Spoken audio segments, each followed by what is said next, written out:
बहुत बहुत धन्यवाद स्वामी जी।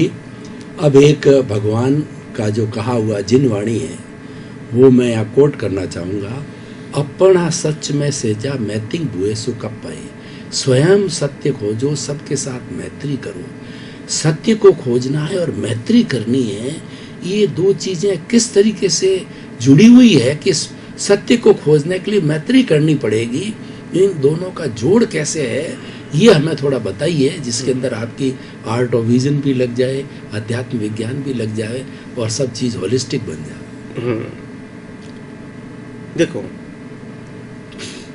आपने जो दो चीज बताई कि दोबारा स्वयं सत्य खोजो, सत्य खोजो, और वो कब खोजा जाएगा? जो सबके साथ मैत्री होगी। मैत्री होगी। तो ये मैत्री और सत्य को खोजना है।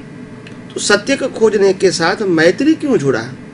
मैत्री का मतलब राग नहीं है, द्वेष नहीं है। मैत्री का मतलब होता है संजोगों को एज इट इज स्वीकार करना, विदाउट राग एंड द्वेष, विदाउट पाप एंड पुण्य, without credit and debit, without profit and loss. उनको स्वीकार करो। अच्छे संजोगे उनको भी स्वीकार करो, बुरे संजोगे वो भी स्वीकार करो। मैत्री का मतलब होता है उसमें डिवीजन मत बनाओ कि ये लाभ वाला संजोग है, नुकसान वाला संजोग है, ये राग वाला संजोग है, ये द्वेष वाला संजोग है, ये पसंद है, ये नापसंद है। ऐसा मत बनाओ। मैत्री का मतलब होता है स्वीकार करना। क्या करना? No oppose, no complain, no question. अगर आप पूरे जीवन की हर अवस्थाओं को, चाहे मन की अवस्था है, चाहे भाषा की अवस्था है, चाहे क्रिया की अवस्था है, चाहे 5 इंद्रियों से जुड़ी हुई बाहर की दुनिया की अवस्था है, उन सभी अवस्थाओं को आप विदाउट राग द्वेष स्वीकार करोगे तो ये भाव को मैत्री भाव बोलते हैं। और मैत्री भाव बाहर की अवस्थाओं में रहेगा तो आप अंदर से अपने आत्मा में आसानी से रह सकते हो। अगर आप बाहर के चीज़ों के साथ मैत्री भाव नहीं रखोगे तो अपने आप राग द्वेष होगा, और राग द्वेष से ही आत्मा की अनुभूति के लिए अज्ञानता का अपने आप कर्टेन बन जाता है। तो ये कर्टेन को मिटाने के लिए मैत्री भाव बहुत आवश्यक है।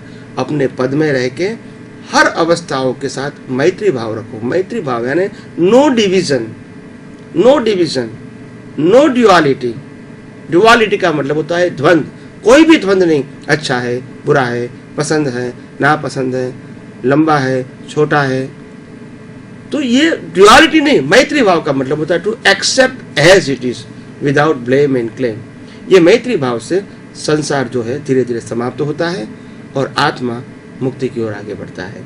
तो ये मैं कौन हूँ यानी चेतन, और मैत्री भाव खुद को खोजना, खुद को अनुभव करना और मैत्री भाव रखना, ये दोनों जो है साथ में रखोगे तभी आध्यात्म मार्ग में आगे बढ़ सकते हैं।